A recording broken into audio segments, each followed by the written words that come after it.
This happened a few weeks ago. I'm 32 and I've been a nurse for over a decade.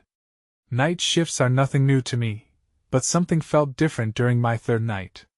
The energy in the ER was thick, like something bad was brewing just beneath the surface. I told myself I was being foolish, perhaps too tired, and tried to focus on my patients. It was late when I first heard them. Soft footsteps outside my station echoed down the hallway. I assumed it was another nurse, or a doctor racing to a room. But when I glanced up, no one was there. I shook my head, trying to dismiss it, but as I continued filing reports, the footsteps returned. They were slow and deliberate. My heart raced a little. My focus completely lost. I listened intently. There was a strange heaviness in the air. Every time I looked up from my work, I half expected to see someone standing at the door. I wanted to confront whoever it was. But I didn't. The next night was worse. The footsteps continued, but now they felt like they were right outside my station, like someone was pacing back and forth. I tightened my grip on my pen. I could hear my coworkers chatting and laughing down the hall. But those footsteps? I couldn't shake them from my mind. I peeked out the door, but nothing. Just people going on about their business. Then the patients started talking, too. An elderly man in room 12 muttered he saw a figure in the corner of his view. His eyes were wide with fear. "There's someone there," he insisted. I tried to reassure him, but my voice sounded hollow even to me. Another patient swore they heard a child crying in the hallway. What child? It made my skin crawl. By the third night, I knew I had to find out what was happening. I told myself I would wait for the footsteps and finally face whatever was causing them. It was a ridiculous thought, but I stood up, ready to take a step toward the door. Then, just like that, the footsteps stopped. Silence enveloped the space. I held my breath, then I heard it. A soft whisper that chilled me to the bone. "Help me!" My heart sank. I darted back to my station, anxiety ripping through me. "That's when it happened," a voice asked. "Why are you hiding?" I nearly screamed. I turned to confront whoever it was but found the hall empty. I still think about that night. I can't wrap my head around it. Were the footsteps real? Was it all in my head? The confusion haunts me. And maybe that soft whisper is still out there, waiting in the shadows of the hospital. I shudder every time I hear someone walking down a hallway after that. No amount of experience can prepare you for that kind of fear. The next night, I came in with a mix of dread and determination. I needed to get to the bottom of the footsteps, those whispers that haunted me. My mind raced with questions as my coworkers settled into their routines. I wanted to share my fears, to see if anyone else felt what I felt, but the words wouldn't come. Instead, I kept quiet, observing the activity around me. After a few hours, the ER grew increasingly chaotic. A car accident had flooded us with patients. Despite the noise and urgency, I couldn't shake the feeling that eyes were watching me. I found myself glancing over my shoulder more than once, half expecting to see the figure the old man had mentioned. When I turned my back, I swore I could hear soft laughter echo in the distance, mingling with the beeps and shouts of the ER. I busied myself with a patient in room 5, a young woman with a broken arm. "You doing okay?" I asked, trying to keep it light. She nodded, but I caught a fleeting look of fear in her eyes. "Have you heard anything strange tonight?" I took the chance. She frowned, looking around the room as if someone might pop out from the shadows. "Yeah, there were sounds.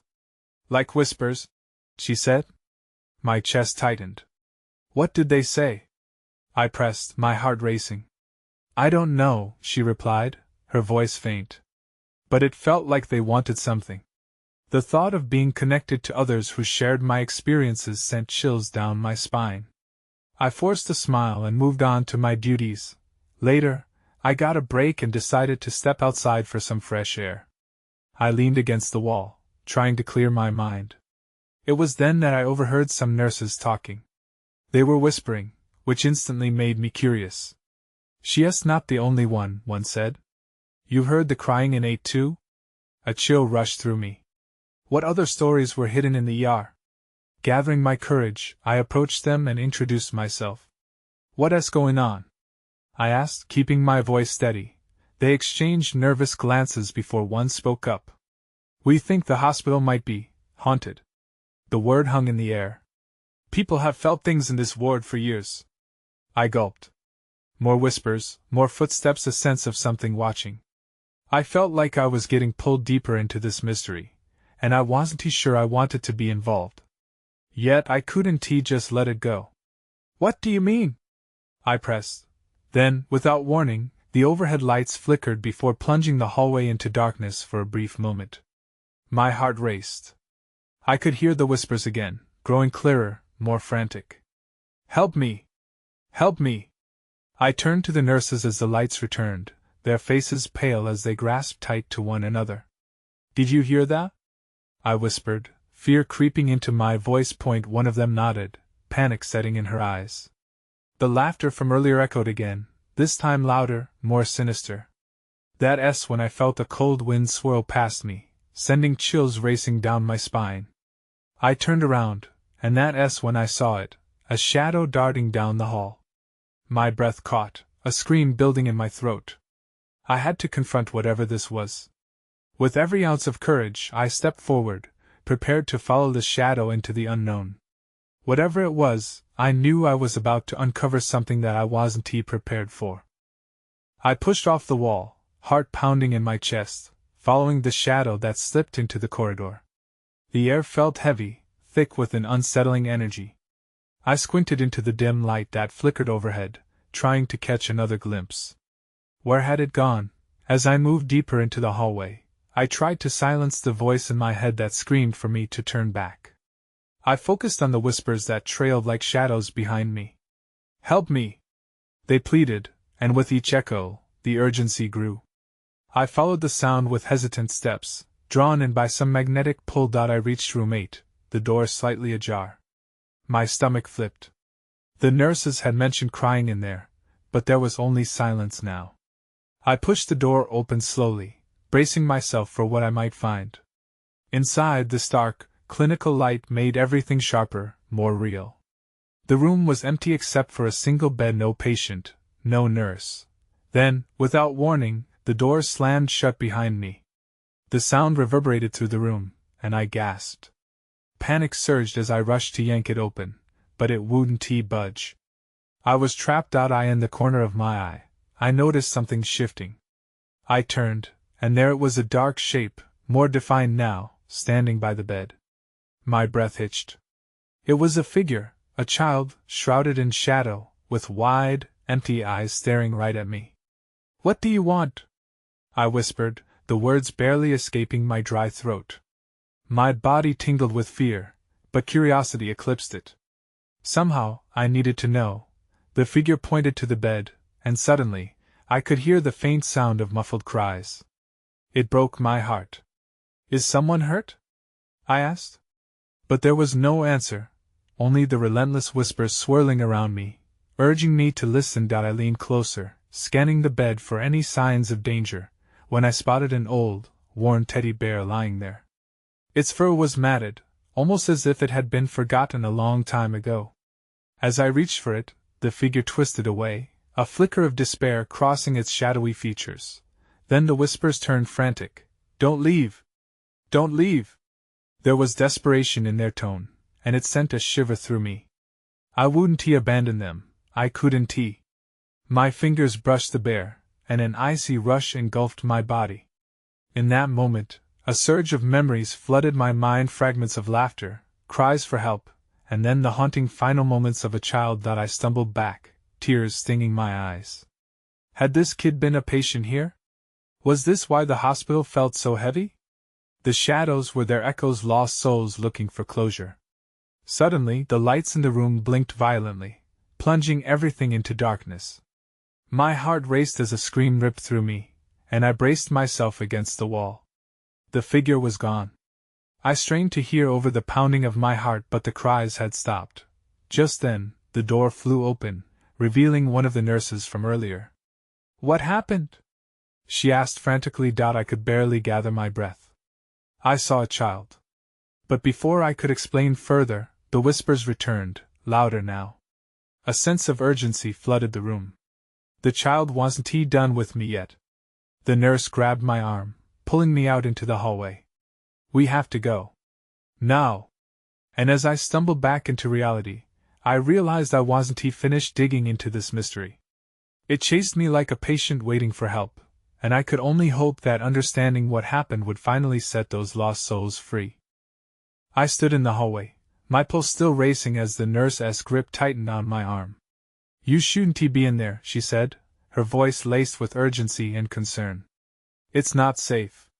Come with me, please. I nodded, not trusting myself to speak. My mind was still replaying the image of the shadowy child, and I felt a pull toward those whispers that clung to the corners of my mind.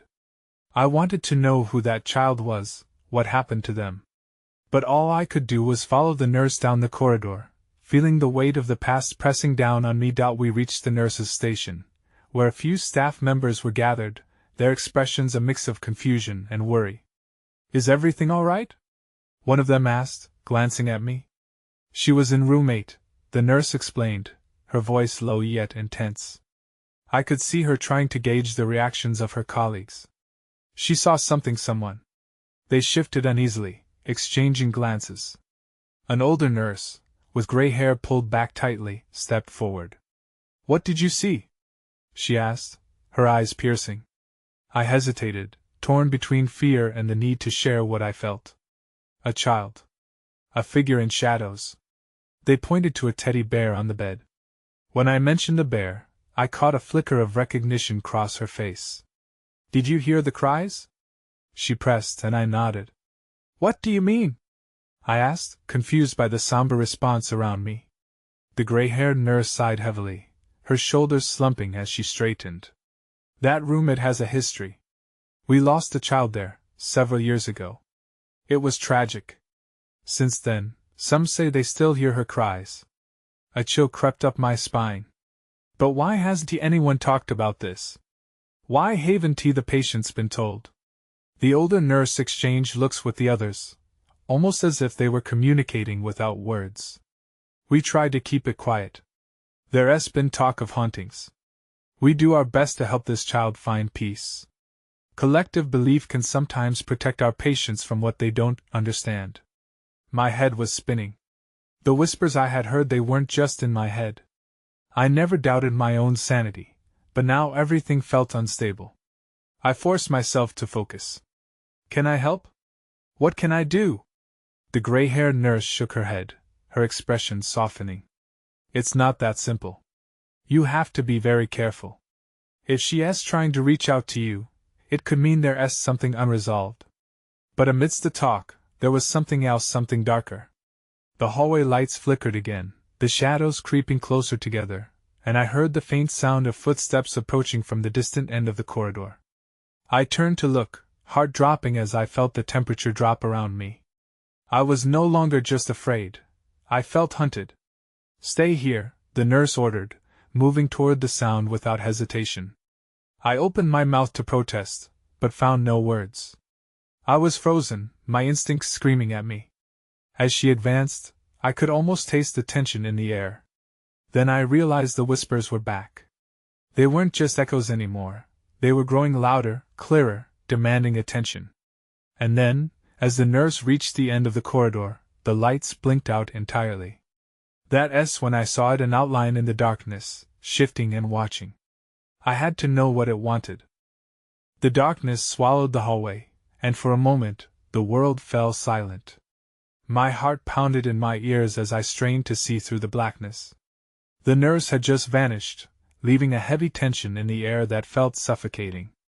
I forced myself to breathe, but each inhale was like drawing in smoke. Then, the outline moved. I barely kept my feet planted to the floor. There it was again, the indistinct figure. It swayed, then stepped closer, and in that fleeting moment, my instincts took over. I had to move. I had to get out of this darkness, out of this hallway that felt like it had become a trap. I turned and darted toward the nurse's station. My breath came in shallow bursts, and panic threatened to wash over me. I reached the counter, fumbling for the nurse's call button, desperate for help. My fingers trembled, but just as I was about to press down, a faint whisper curled around my ears. "Help me!" I froze, the words unraveling all the tension I had kept tightly wound.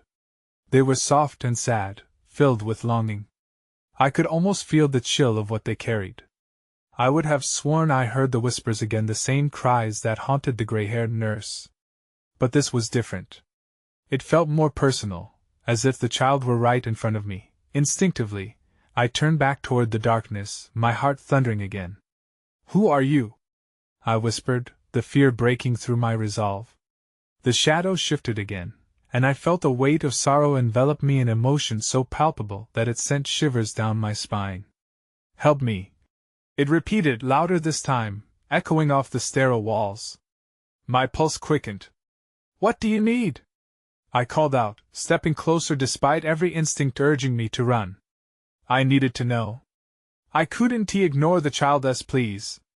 The shadow began to take a clearer shape, a small figure standing just beyond the line of light from the flickering overhead. It seemed to raise its hand, pointing again, as if directing me somewhere. I felt an overwhelming urge to follow, even as a voice in my head screamed to run to safety. Then the light sputtered back on, harsh and blinding, washing away the dark. I blinked against the sudden brightness. The hallway stood empty once more.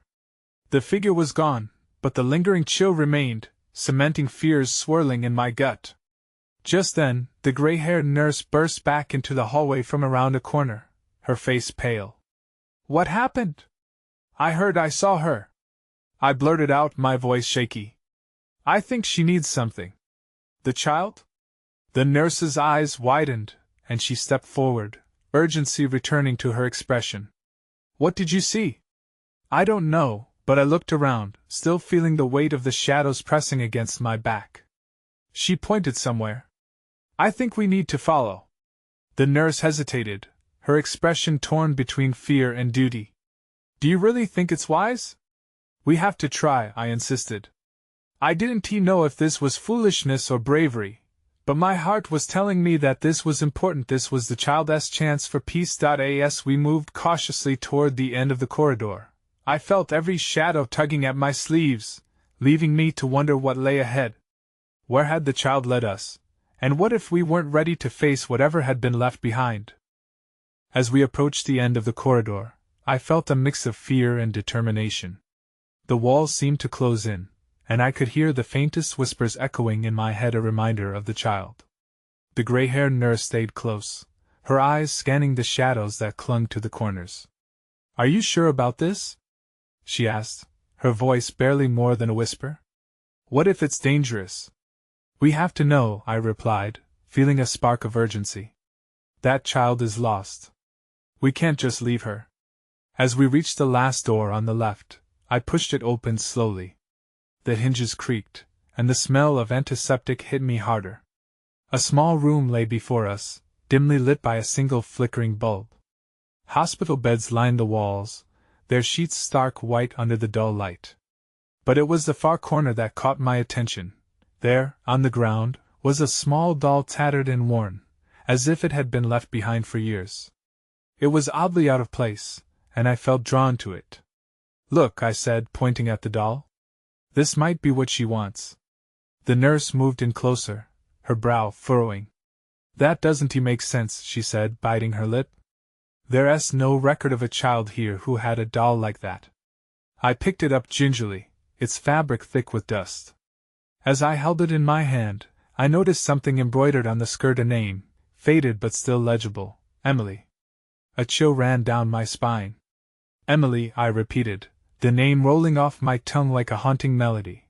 The nurse's expression shifted from concern to confusion. "I've worked here for years. I've never heard of an Emily." My mind raced. What if she asked one of the children who I hesitated, the fear of the truth washing over me? What if she didn't make it? Before the nurse could respond, the flickering light above us dimmed suddenly, plunging the room into semi-darkness. I felt the room shift, and expectant energy hung in the air. The whispers from before returned, twisting and curling through the silence, stronger than ever. "Help me!" The voice rang clearer now, as if the child were standing right beside me. I turned sharply, searching the dark corners of the room. "Emily?" I called out, hope and dread battling within me. "Where are you?" There was no answer. Instead, the shadows grew thicker, and the temperature dropped sharply. A shiver crept down my spine. Anxiety clawed at my throat as I glanced at the nurse. Her eyes were wide, and her face was pale. I could see she was just as afraid as I was. "Maybe we should leave," she said, taking a step back toward the door. Before I could reply, a loud crash echoed through the room, and I jumped, clutching the doll tightly. I looked back to where the sound had come from and saw a figure in the corner, just beyond the shadowed area of the room. I took a cautious step forward. "Who is there?" But just as I had found my voice, the darkness surged again. The lights flickered violently before failing completely, leaving us shrouded in threatening blackness. "Get out!" the nurse shouted, panic creeping into her voice. I felt a surge of adrenaline shoot through my veins. I clutched the doll against my chest. Whatever lay in the dark needed answers that perhaps could only be found if we steeled ourselves to face it. That's when I heard it again, the soft call, filled with a yearning that made my heart ache. Would we find what we were looking for, or would we dive deeper into a mystery that had been waiting to be uncovered for far too long? The room fell into a suffocating silence, but the whispers continued to weave their way through my thoughts. I felt trapped, clinging to the ragged doll as if it were a lifeline. "We have to find her," I whispered to the nurse, though I didn't really know what I meant. "Find who?" she asked, her voice shaking. "There's no one here." Just then, I caught a flicker of movement from the corner of my eye. I turned, heart racing, my breath catching in my throat. The shadows shifted as if something were there, just out of reach. "Emily?" I called again, my voice straining. "Stop it!" the nurse cried, her fear bubbling over. She pushed against me, trying to pull me back. "We can't just wander into darkness. We need to leave." "No!" I snapped, surprising myself. "She is here. I can feel it." A chill swept through the room, chilling my bones. I laid the doll down on the nearby bed, my fingers lingering over the delicate stitching. "Why did you leave her here?" I muttered, blinded by a surge of empathy. Suddenly, the flickering bulb above us stabilized for a moment. In the sliver of light, I saw the dark figure again, almost solidifying into form before it evaporated back into the shadows. A child's laughter echoed softly, stark against the fear. It was high-pitched and sweet, yet laced with something sorrowful. I couldn't help but take a step closer. "Emily?" My heart hammered in my chest. "Is that you?" A sound dragged my attention away from the shadows. It was a soft thump behind me, a hollow echo against the sterile floor. "Ah!" The nurse jumped back as a hospital bed nearby creaked, as if someone had just shifted on it. Panic settled in her eyes as she grasped my arm tightly. "We need to go now." But I was rooted to the spot. My instincts urged me to flee, but deep inside, an unexplainable pull kept me there, needing to understand. I darted my gaze around the dim room, searching for the source of the laughter. "Please don't leave me," the voice begged, barely above a whisper that broke my resolve. "Help me," I swallowed hard. "We're here," I called, the words tumbling from my mouth, desperate to reach whoever was lost in the dark. "What do you need?" In response, the doll on the bed began to vibrate, the fabric trembling as if a breeze stirred it, though the air lay still. "Emily! Are you trying to tell me something?" Suddenly, the air grew colder still, and the lights flickered wildly, refusing to stay lit. The nurse gasped, her grip tightening around my wrist. "We really need to go." I shook my head as I fought against the panic. "Just a moment. We're so close." Without warning, the last bulb flickered one last time and went dark, plunging us into complete, oppressive blackness.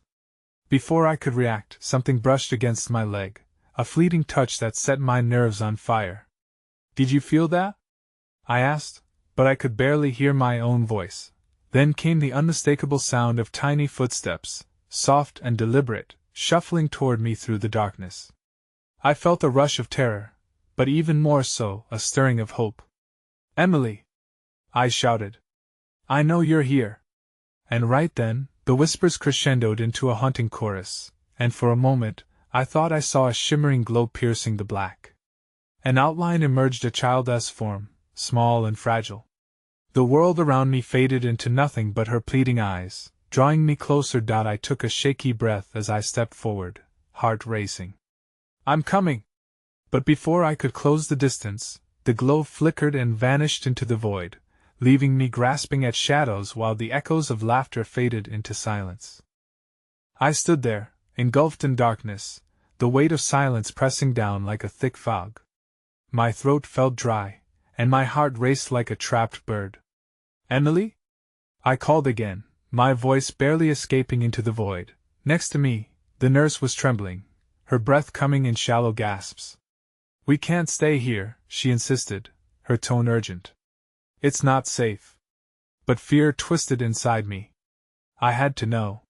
What if she needs us? You're not thinking straight, she replied, voice shaking. I felt her grip on my arm tighten, pulling me back toward the exit, toward the light. But all I could think about was the little girl. The laughter, the plea for help. They echoed in my mind, wrapping around my thoughts. Just then, a whimper sliced through the air, pulling my attention back to the shadows. Please don't leave me. The voice was clearer this time, more desperate. Emily? I'm here! I shouted, my words spilling out with urgency. But the emptiness swallowed my voice, leaving only the oppressive silence in response. Something shifted again, scraping against the floor, like nails on wood. I instinctively took a step back, bumping into the nurse. Did you hear that? I asked, panic creeping in. Stop! She hissed, eyes wide in terror. You'll bring whatever it is right to us. But the sound grew louder, little footsteps like raindrops against the tile. I felt my pulse quickening, each beat a mix of adrenaline and dread. I have to find her, I said softly. There was a flicker of motion in my peripheral vision. My eyes darted toward it, and I saw a swirl of darkness coalescing into an outline that mirrored a child's body. I blinked, and for a moment, she looked so real, so close. It was as if I could reach out and touch her. But before I could react, darkness enveloped her again, like a curtain falling too quickly. No! Don't go! I reached out into the void, but my hands grasped only air. Then came the sound of laughter again, high-pitched and haunting, weaving its way through the dark corners of the room. I felt dizzy, caught between the haunt of her laughter and my need for clarity. Emily! I shouted, gripping the doll tighter. Out of the corner of my eye, I saw the nurse whip around, her breath catching. What if she's angry? She whispered, fear dripping from her words. What if she's not lost? What if before she could finish, the lights blared back to life, flooding the room with harsh white light? I squinted, disoriented. In the sudden brightness, I saw the doll sitting on the bed, and the bed sheets were unmistakably rumpled, as if someone had abruptly gotten up. Look! I gasped, pointing. Someone was here! The nurse turned slowly, her expression shifting from fear to pure disbelief. That can't be, but then her eyes widened further. The doll, it's not just a doll anymore. I looked closer and felt my blood run cold. The once ragged fabric had begun to stitch together, the seams tightening as if something within was reshaping. What is happening? I murmured, barely processing the scene. Then it happened. An exit door that was once ajar suddenly slammed shut with an echoing boom, reverberating through the space. Run! The nurse screamed, the urgency in her voice piercing through my shock. But I hesitated, glancing back at the doll, the laughter still echoing in my ears. Emily! I cried out helplessly. That S when I saw it, a small, glowing object nestled in the bed sheets. It pulsed gently, beckoning me closer, and curiosity mixed with fear surged anew. I didn't know if I should run or investigate, but instinct urged me forward. And as I took a step closer, the temperature around me dropped, and the lights began to flicker ominously once more. Something was stirring, something that had been waiting all this time. I took a tentative step towards the glowing object, its light intensifying as I approached. I could almost hear it whispering my name, beckoning me to come closer. But with every inch forward, An uneasy chill settled deep in my bones. The air felt thick, almost suffocating. "Don't!" the nurse urged again, her voice barely a whisper, but the desperation was clear. "We need to get out of here." This isn't right. I hesitated, torn between the pulsing light and the nurse's frantic warnings. The strange glow sparked something inside me, a sense of urgency that outweighed the fear creeping up my spine. "But what if it leads us to her?" I protested, glancing between the nurse and the object. I knelt beside the bed, the warmth of my hand contrasting sharply with the cold sheets as I reached for the glowing object. It was small and smooth, like a stone polished by time. For a fraction of a second, I felt a connection. A surge of energy flowed through me, and in that instant, images flashed in my mind: Emily, the doll, and the haunted laughter. "Can you feel that?" I whispered, my voice shaking. The light pulsed faster, resonating with my heartbeat, urging me to understand. "Don't touch it!" the nurse shouted, horrified. Her eyes darted toward the door, every instinct telling her to flee. Her fear was palpable, infecting the air. But before I could reply, the lights flickered violently, plunging us into brief darkness once again. "Let us just go," I insisted, my heart racing. But as soon as I reached for the object, a jolt of static electricity shot through me. I yanked my hand back, gasping. The laughter rang out again, louder and more menacing, filling the room with an energy I couldn't explain. It echoed around us, twisting and turning, wrapping around the corners of my mind. I could almost see her, the ghostly figure of Emily, standing there, pleading for help. Suddenly, the walls seemed to close in, shadows creeping toward us like tendrils. I stood up, instincts screaming to escape. "We have to leave now!" I yelled, panic gripping me. Then, out of the darkness, something darted past us, a flash of white fabric, the unmistakable shape of a child. My heart raced. "Emily!" I shouted, desperation clawing at me as I spun to follow. But then I realized I wasn't sure which way she had gone. The flickering lights played tricks on my eyes, the shadows morphing into unsettling shapes. The doll was still on the bed, now glimmering with a fierce brightness that stole my breath. "Stay with me," the nurse pleaded, gripping my arm. But the glowing object drew me like a magnet, and I felt the pull of my own curiosity leading me deeper into the chaos. It was as if the object was a key to unlock the truth. "I have to find her," I said, more to myself than anyone else. Each syllable felt heavy, resonating with the weight of the task ahead. That's when the laughter stopped. In the silence that followed, I knew something was waiting. A new presence hovered in the air, thick and tangible. "Emily?" I hesitated, feeling the atmospheric tension snap like a taut string. And then, everything went dark again, the lights utterly extinguished.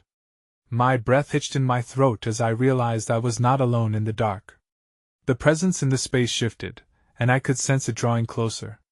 What I thought was fear began to morph into dread. Someone or something was standing there in the shadows, and I could feel its eyes on me. The darkness pressed around me, thick and heavy. I could feel my heartbeat thrumming in my ears, drowning out the silence, but there was no denying the weight of that presence. I could sense it inching closer, the air thick with malevolence and longing. The whispers began again, sharper and clearer now, cutting through the dark. "Help me, help us," I swallowed hard, fighting against the intoxicating mix of terror and empathy that surged through me. "Emily?" I whispered, reaching into the void, desperate for a sign, for a trace of light amidst the suffocating darkness. My hand trembled as I felt as if I were beckoning the shadows themselves. An icy breeze brushed past me, carrying the remnants of laughter, heavy with sorrow. Suddenly, I felt a tug on my sleeve, like the lightest touch of a small hand. "Don't leave me," the whisper tinged with urgency, echoed softly, and the temperature around me plummeted. I gasped. Electricity shot through my veins, drawing me down into something odd and unsettling. "Get out!" The nurse's voice was strained, her panic palpable as she pulled me back. "We need to go now." "No! Not yet!" I turned toward the presence, feeling the shadows swirl and dance around me like mist. My breath hitched. This was a moment I had feared but somehow craved. Tell me what you want. I felt a pang of compassion flood my heart, twisting my gut. Who had this child been? Why was she still here? The air crackled again, an ominous energy pulsing in tandem with the glowing object on the bed. The light pulsated faster, and while the shadows still clung around me like a heavy fog, something within me sparked with courage. I took a step forward, heart thrumming with desperation. I won't abandon you, I vowed, voice quivering but determined. At that instant, the darkness around us seemed to peel away as the figure formed a shimmering outline began to take shape. I could see the small face of a girl. Her wide eyes gleamed with an otherworldly sadness. Help me, she echoed, her form trembling like a candle flame caught in a breeze.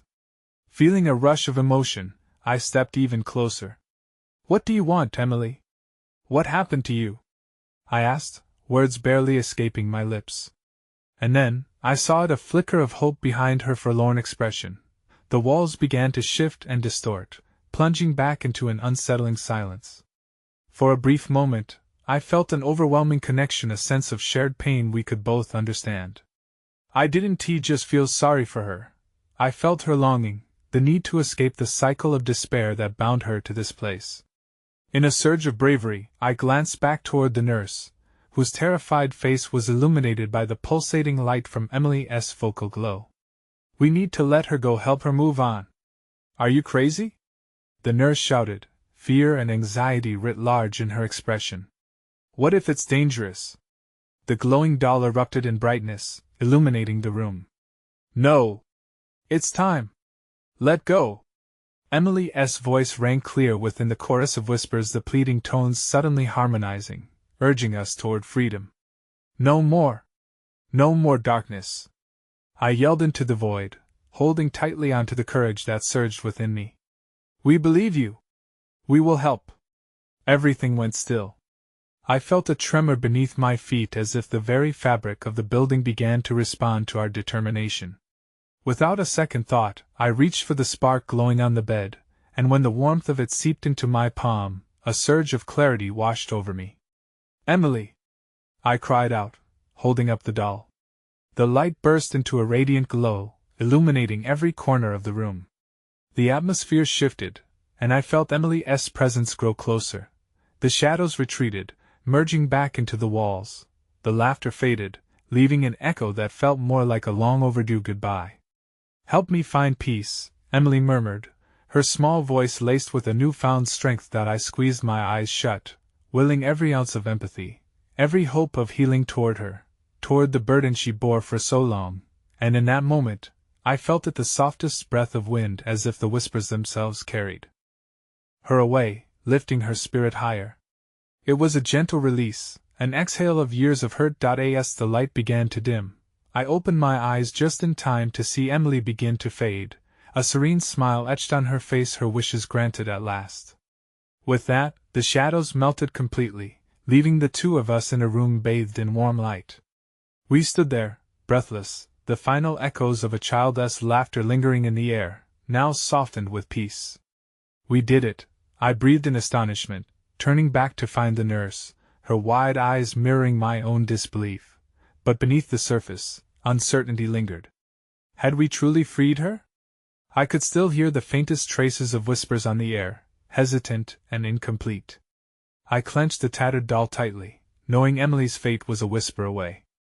As we stumbled back toward the door, I couldn't shake the feeling that the shadows of this hospital housed more than just echoes of one lost child. There would be whispers still left to unearth, and maybe, just maybe, the truth wasn't behind closed doors but in the shadows themselves. As we emerged into the hallway, I glanced back over my shoulder one last time, hesitation lingering in my heart. I could still feel Emily's presence there, etched into the hollow space, holding on to a thread of hope. The moments we shared marked something profound, changing the way I viewed the living and the lost, pulling at my thoughts long after the night ended. Where would the shadows lead us next? I still wondered if my journey was far from over.